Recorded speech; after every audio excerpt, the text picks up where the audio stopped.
Disclaimer, ang kwentong ito ay fictional at ginawa para sa entertainment purposes lamang. Bagamat may mga bahagi na hango sa totoong lugar o alamat, wala itong layuning manira o magpakalat ng maling impormasyon. Ang anumang pagkakahawig sa tunay na tao, lugar, o pangyayari ay nagkataon lamang.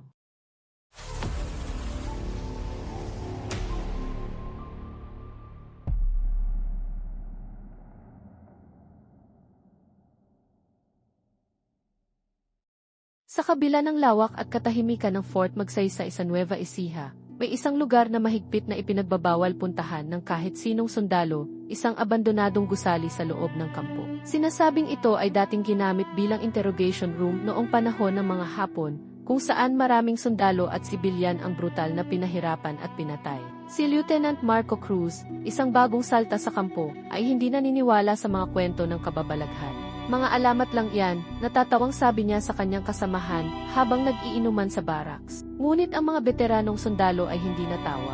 Kapag narinig mo ang kaluskos sa dilim, huwag mong lingunin. Kapag may bumubulong sa tenga mo, takbo ka na. At huwag mong bubuksan ang lumang selda sa ilalim ng gusali. Sa kabila ng babala, si Marco ay naudyok ng kanyang kayabangan. Wala yan, pustahan, makakatulog ako roon ng walang nangyayari. At dahil sa inuman, napagkasunduan nilang patunayan ang tapang niya. Gamit ang isang lumang flashlight, tinungo ni Marco ang abandonadong gusali. Ang bawat hakbang ay sumasabay sa malamig na ihip ng hangin. Ang pader ay mailumang mansa ng dugo at mga gasgas na animoy mula sa mga kuko ng mga desperadong biktima. Sa bawat sulok, parang may matang nakamasid. Nagpatuloy siya hanggang marating ang lumang kulungan sa ilalim ng gusali. Isang pintuang bakal ang nakaharang dito, kinalawang at may mga gasgas na tila sinusubukang kalmutin mula sa loob. May mga lumang nakaukit sa dingding, "Huwag mo akong kalimutan." Nanginginig ang kanyang kamay habang hinahawakan ang kandado. Napansin niyang bahagyang nakaawang ang pinto. Sa kabila ng kanyang kaba, dahan-dahan niya itong binuksan. Pagbukas ni Marco ng pinto, bumungad sa kanya ang isang makipot at madilim na selda. Ang amoy ng lumang kalawang at nabubulok na kahoy ay sumalubong sa ilong niya. Itinutok niya ang kanyang flashlight sa loob. Walang laman kundi isang lumang upuan na may mga nakatalipang kadena. Ngunit bago siya makapasok ng tuluyan, may narinig siyang mahina at gumagaralgal na boses. "Tulungan mo ako." Napaatras siya, kinilabutan. Hindi iyon ang boses ng kasamahan niya, hindi iyon boses ng buhay. Sumilip siya muli sa selda, itinutok ang ilaw sa sulok. Ngunit ang boses ay lumakas, tila nagmumula sa mismong dingding. "Huwag mo akong kalimutan." Nakita niya ang lumang ukit sa pader, tila may sumisilip mula rito. Isang madilim na mata na kumikislap sa liwanag ng kanyang flashlight. Napaatras siya, ngunit bago pa siya makatakbo, biglang sumara ang pinto sa likod niya. Mabilis niyang sinubukang buksan ang pinto, ngunit ayaw nitong bumigay. Biglang bumigat ang hangin sa paligid, parang may bumubulong sa tenga niya. "Ginawa nila ito sa akin. Ginawa nila ito sa akin." Kasabay ng tinig, isang malamig na hangin ang dumaan sa kanyang bato. Napatigil siya. May mabahong amoy ng bulok at dugo na biglang bumalot sa paligid. Muling itinapat ni Marco ang flashlight sa loob ng selda at nakita niyang hindi na ito wala. Sa lumang upuan, may isang nilalang na nakaupo. Ang kanyang katawan ay butot balat, nakasuot ng sirang uniforme ng sundalo, ngunit ang kanyang mukha, walang mukha, isang maitim na anino lamang ang bumabalot dito, maliban sa isang pares ng mapuputing mata na nakatitig kay Marco. "Huwag mo akong kalimutan."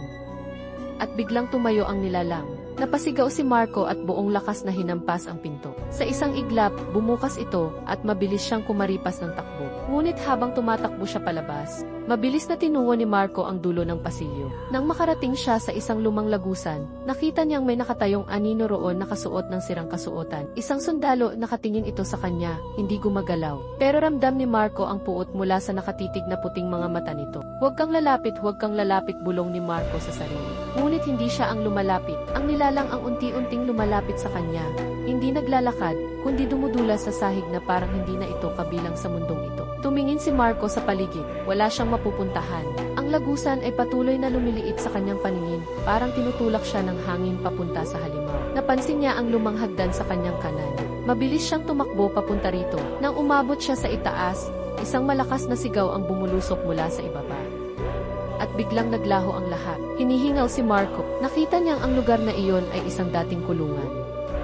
Isang eksperimento, isang lihim ng kasaysayan na itinago sa kadiliman. Ngunit bago pa siya makaalis, isang pader ang biglang bumagsak sa kanyang harapan. Sa loob, may isang lumang lamesa.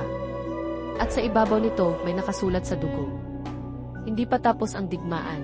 Humakbang si Marco papalapit sa lumang lamesa. May isang basag na salamin sa tabi nito, at nang siya ilumingon, nakita niya ang sarili niyang refleksyon, pero may kakaiba. Sa likuran niya, may isang sundalong walang mukha unti-unting lumalapit. Mabilis siyang tumalikod, wala namang tao. Bumalik siya sa salamin. Ngunit ngayon, nasa likod niya na ang buong platoon ng mga sundalong multo, nakatindig walang mukha nakatingin sa kanya. Biglang lumakas ang hangin sa paligid. Ang mga papel at alikabok ay nagliparan sa loob ng lumang pasilyo. Isang malakas na sigaw ang pumuno sa buong lugar. Lumayas kayo dito.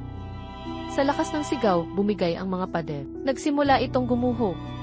Mabilis na tumakbo si Marco, lumundag sa isang bukas na bintana, at bumagsak sa damuhan sa labas. Ngunit hindi pa tapos ang bangungot. Nang makabangon siya, napansin niyang wala ng ingay, wala ng hangin, wala ng mga sigaw. Pero sa harapan niya, sa anino ng isang sirang gusali, may isang nilalang na nakatayo. Isang matandang general. Nakita mo na ang hindi mo dapat makita. Dahan-dahan itong lumapit kay Marco, kasabay ng pagngiti nitong punong-puno ng puot. Sa kanyang harapan, bumagsak mula sa langit ang isang lumang bandila, may marka ng isang lihim na hukbo. Biglang nagkaroon ng matinding sakit ang kanyang ulo. Sa kanyang isipan, nakita niya ang lihim na kwento ng Fort Magsaysay.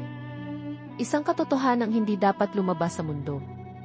Isang lihim na nakabaon sa kasaysayan. Mabilis siyang nagising mula sa kanyang bangungot. Nasa labas na siya ng kampo, wala ng mga sundalo, wala ng anino, wala ng sigaw. Ngunit sa kanyang bulsa, may isang lumang dogtag na hindi niya alam kung paano napunta roon. Nakasulat dito ang pangalan ng isang sundalong matagal nang pinaniniwala ang patay. At nang tingnan niya ang kanyang refleksyon sa basag na salamin, hindi na siya si Marco, kundi siya na ang nawawalang sundalo. Kung nagustuhan mo ang ganitong kwento, maaari mong pindutin ang subscribe button, i-click ang notification bell at iselect ang all. Pindutin na rin ang like, share, comment dahil malaking tulong po sa amin yan. Maraming salamat po sa panonood.